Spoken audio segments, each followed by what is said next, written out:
It was Thursday at noon. Stephanie, the removal doctor, and I sat at the booth of a fast food restaurant. It was like a bad joke. The duplicated girl, the mad doctor, and the lunatic reading magical newspapers. I was wearing sunglasses. The fluorescent lights in the building were making my migraines spike unbearably. Stephanie and I had ordered, but the removal doctor hadn't. As a matter of fact, in the time we'd been together, I'd never seen him eat anything or ask for any food. "Aren't you going to eat something?" I asked. "My treat." He shook his head. "No need. Removed it." For some reason, hearing him say that made me less hungry. I didn't want to ask him about why he hadn't asked to drink any water, or why he hadn't used the bathroom during our pit stop either. "So, do you have any idea why your creation allowed itself to be eaten like that?" Stephanie asked. There was that impatience in her voice again. It was like she needed answers, but the world was too slow to give them to her when she wanted them most. The world was always catching up to her in every way. It took the removal doctor a while to answer. He seemed to be thinking about Stephanie's question thoroughly. Finally, he shook his head. It must have wanted that to happen. "Why?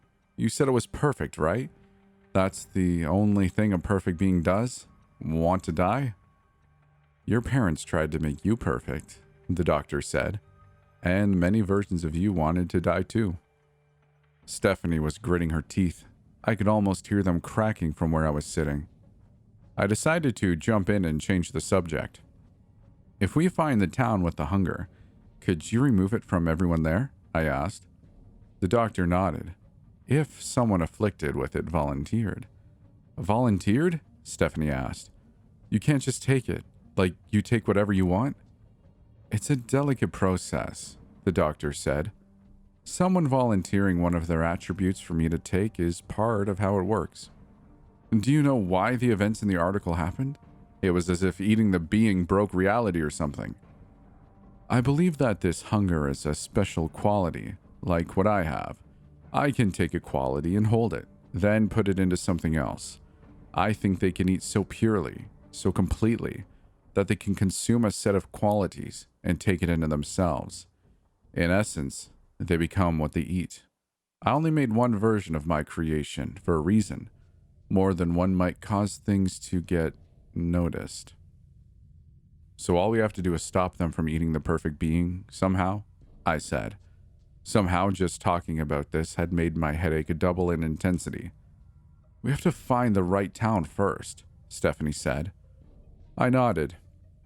"It's been 12 hours since the hunger became real. We don't have that much time before things go wrong." "But we won't know what town the perfect being will appear over until tomorrow at midnight," Stephanie said. I frowned. "I guess we should pick a town, find a motel there, and wait till tomorrow." Our method for choosing a town turned out to be pretty simple. There was a stand filled with maps at the entrance of the restaurant. Stephanie picked one, opened it, and stabbed her finger down over the first town she saw.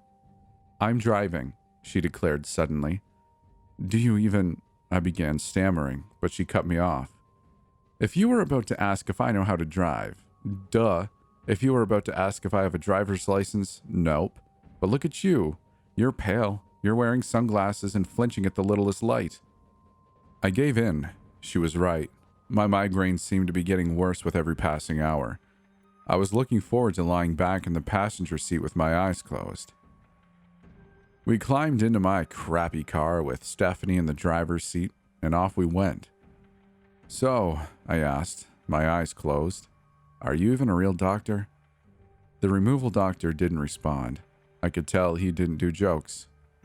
"Could you remove my migraines?" I asked, half serious.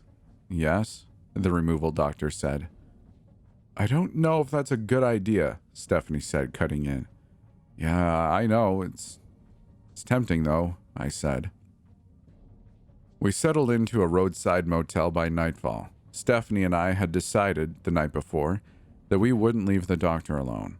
So we took turns going to the bathroom or leaving to get food, while the other person sat with him. Being alone with him was unnerving.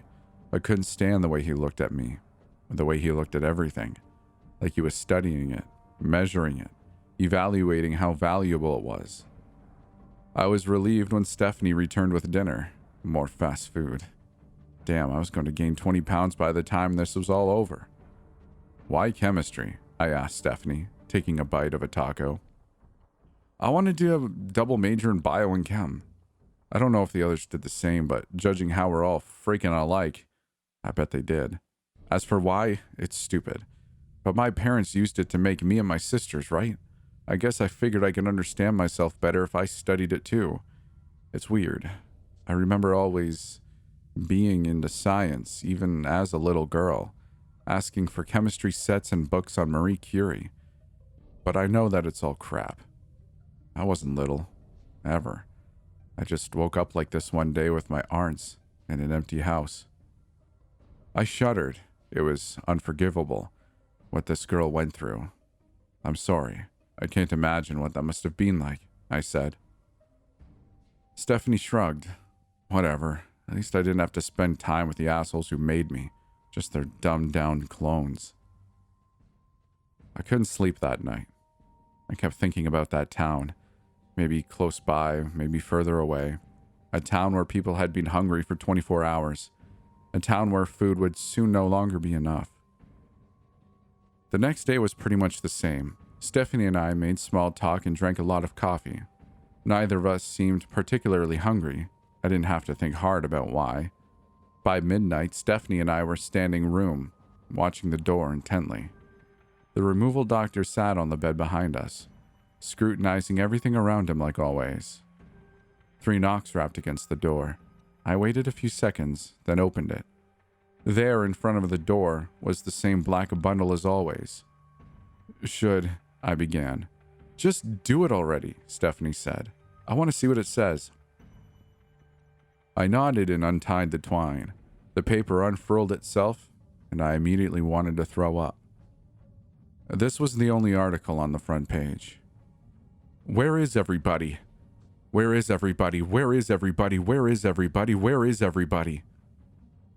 I tossed the paper into a plastic bag and tossed that in our room's trash can. Well, that's not helpful at all, Stephanie said. It's my fault, Stephanie. I shouldn't have read any of them like my dad said. It's my fault it all came true. Your dad's exact words were, if you ever see a paper, don't read it, right? That just covers the first paper. I think that once you read one, whatever happens in them comes true. Otherwise, he wouldn't have said, don't read them, not don't read it. Maybe, I said, not entirely convinced. Besides, what if the papers predict the future? Then reading them or not doesn't make a difference. Your dad could have been warning you not to get involved. That made me feel a little better. Then I remembered something, and I ran outside. We were on the 2nd floor. Our room looked out into a hallway with a balcony. I was glad it did, because there, hanging in the sky, was what looked like a star, except that it was brighter than any star I'd ever seen. Well, hello, perfect being, Stephanie said. It's above the next town over, I said, pulling out my phone. I opened a map application and scrolled a bit. There it was. The name of the town with the hunger. Got you now. Yeah, but we're missing the most important part. How the hell are we going to stop the town from eating that thing? Stephanie said. Well, think of something, I said. I hadn't even noticed that the removal doctor was standing next to me. He was looking up at the sky, his eyes wide, his mouth a grin. Yeah, Stephanie said, pushing past him. Enjoy the view while it lasts, Doc. That thing's getting torn apart in a few days.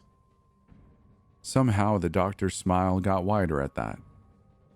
Saturday morning, Stephanie, the removal doctor, and I sat at a small diner. Not seeing the doctor eat or drink anything for this long was seriously freaking me out. I tried not to think about it. Be right back, I said. I'm going to the bathroom. Watch him. Stephanie nodded. As soon as I stepped out of the bathroom, I was met with an explosive ruckus. Several people were standing outside in the middle of the street. They were pointing at the sky. There was a single news van and its crew among them, exactly like the article. I made my way back to our booth, only to see Stephanie sitting alone. Where is he? I asked. She turned around only to see that the seat next to her was empty. I tossed all the money in my wallet on our table and bolted for the door. Stephanie and I ran out of the diner and toward the growing crowd. Cell phones were out and pointed at the sky. I knew that according to the article, their pictures wouldn't show much, but it was still unnerving to see people acting exactly as the Midnight Paper had described. Stephanie called out to me and then sprinted toward the news van. I already knew what she had seen. There, among a few people talking to a reporter, was the removal doctor. I got there just in time to hear him speak. "I created it," he said. "It's the perfect being." Those in the crowd who had caught what he'd said broke out in fits of laughter. I didn't blame them. "Come on," I said, grabbing the doctor's arm and pulling him out of the crowd. "Real cute," Stephanie said, "talking to the press just like the article said." The doctor didn't say anything. Stephanie drove out of town while I massaged my forehead. The sprint toward the crowd had made my migraine even worse. It was like a living thing, pulsating and growing and snaking behind my eyes, thrusting deep spikes of white-hot agony into my helpless brain. I was nauseous too, but I was probably just carsick. "You look like crap," Stephanie said. "Thanks. Want another aspirin?" I shook my head. "I took 4 this morning." Stephanie whistled. "That's not good, is it, Doc?" The doctor didn't say anything. I was starting to suspect that he never went to med school. Stephanie turned a corner, and that's when we saw it. A roadblock, exactly like the article had described. There were sandbags, about half a dozen men and women in military fatigues, and a few unmarked pickup trucks. "Hey," Stephanie said. "Isn't this happening too soon? I don't remember the roadblocks being mentioned right away."